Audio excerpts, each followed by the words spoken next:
Moi, je travaille ici depuis un bon 10 ans.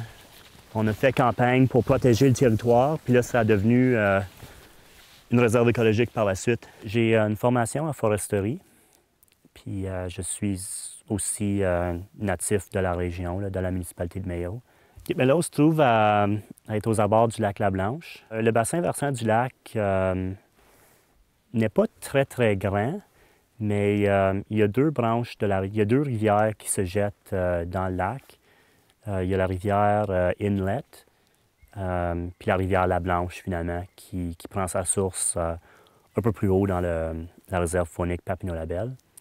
Puis ensuite, évidemment, ici à la forêt La-Blanche, on a une trentaine de lacs, puis la plupart d'eux se déversent dans le lac La-Blanche éventuellement. Ça fait que, le lac comme tel, c'est aussi un réservoir. Il y a un barrage à l'émissaire, ce qui a fait remonter le niveau d'eau il y a à peu près une centaine d'années.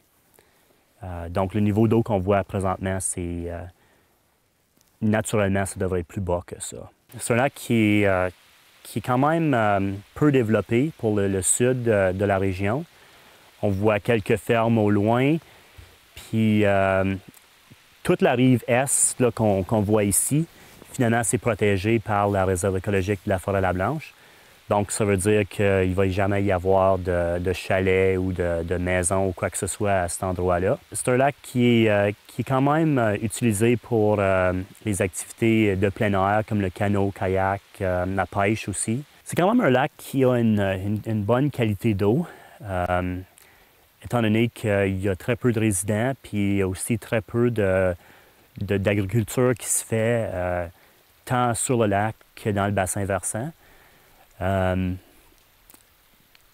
C'est ça, au niveau des sources d'eau qui rentrent dans le lac, ça provient surtout des milieux forestiers. Donc, il n'y a pas de présence industrielle ou quoi que ce soit. C'est quand même un lac qui est à un état relativement naturel. Puis, vous voyez le huard là, en avant? Je sais pas, il est un peu loin, mais...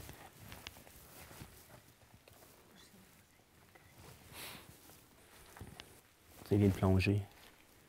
Le huard paraît quand même assez docile comme oiseau, mais ils sont quand même assez territorial comme espèce. C'est plutôt un oiseau solitaire. Dernièrement, on a vu de l'évidence de l'orignal, l'ours noir, le rat musqué, la loutre. Il y a beaucoup de tortues.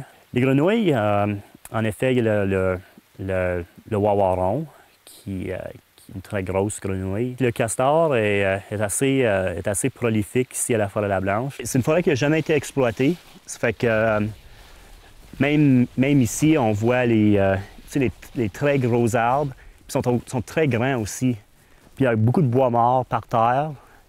C'était surtout en raison du fait qu'il n'y avait pas de grande rivière qui traversait le territoire.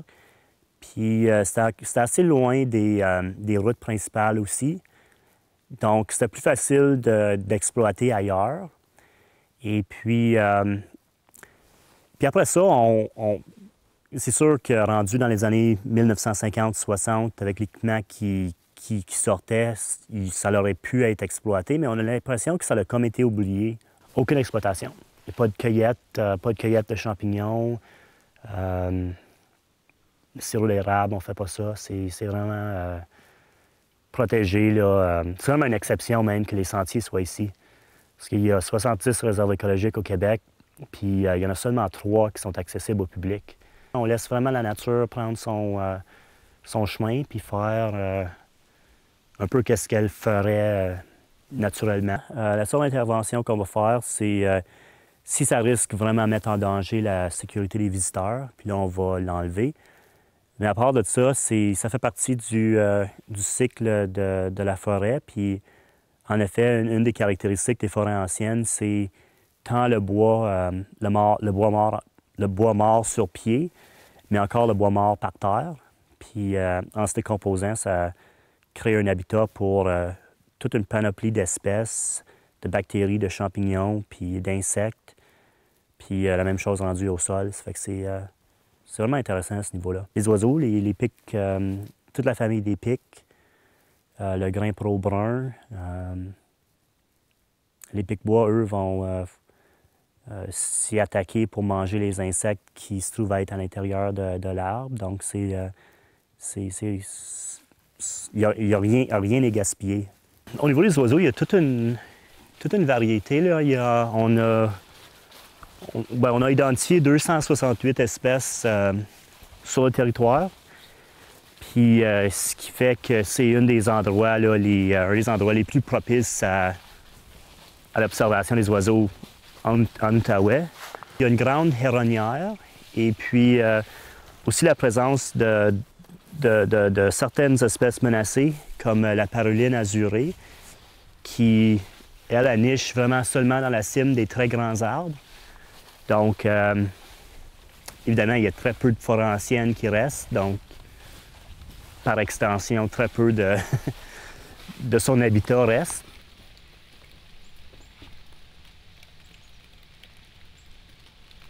C'est représentatif là, de ce que l'Outaouais avait l'air avant la colonisation. Ça fait que ça donne un peu un aperçu là, sur qu'est-ce que les premiers colons ont dû voir en arrivant. Là.